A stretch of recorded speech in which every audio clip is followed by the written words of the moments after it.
So the spooky season is upon us, and we're pulling out the vinyl. These are some fiendish, wailing, ghostly stories from 1982, and also young Billy Corgan right there on the cover.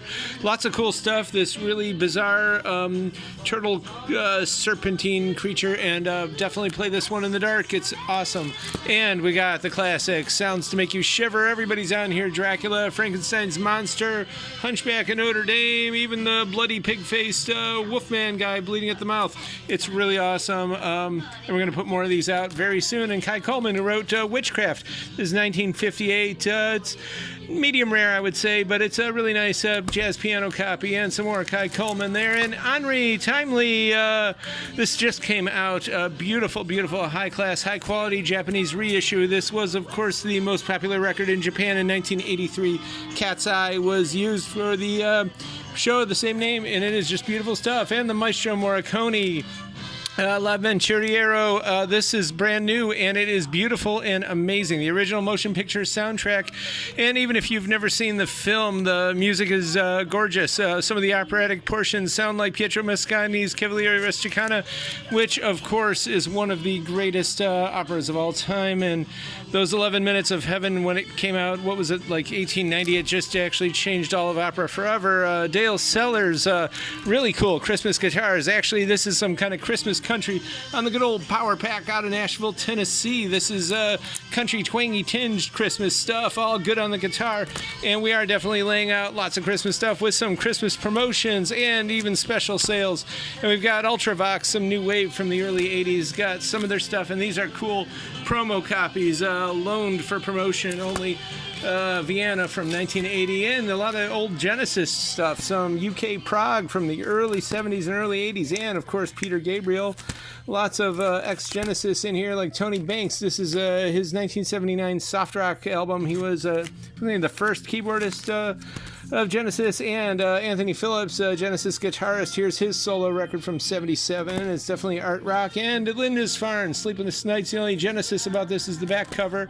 Whitney Houston and Nexus 21, 1989 Acid House Techno Classic 2LP. This just came out not long ago, and definitely if you're into Acid House, techno, that kind of good dance music, you definitely know what that's all about.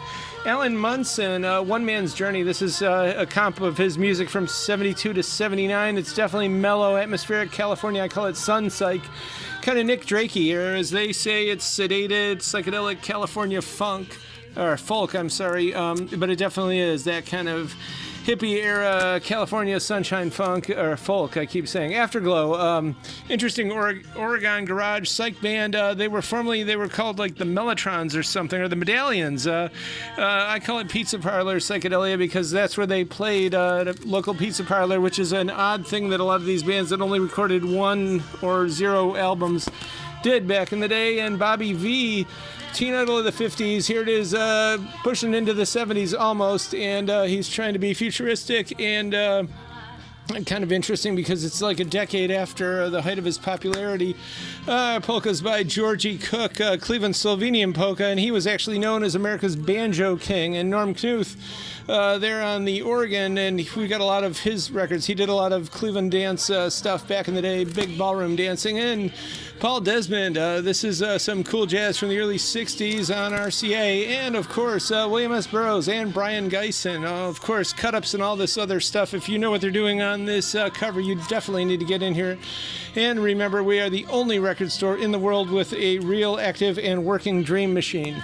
So this is definitely what we're all about and into. And even Deborah Harry of Blondie at the time in the late 70s said he was the greatest living writer, which he probably was at the time. And Kate Bush, The Whole Story. This is from 86. And it is beautiful. There she is, bursting organs out in the atmosphere and cloud busting. But it's got Running Up That Hill, which was that TV tie-in that was such a big hit last year. But it's got all her great stuff, even what the girls next door know about, the Babushka. And Wuthering Heights, of course, cloud busting, Hounds of Love, just everything. Wow. So all this and more is at the current year, Friday and Saturday this week, 11 to 6, or by appointment, or we ship. Do it once, and you get a month of free shipping every single day. So check it out.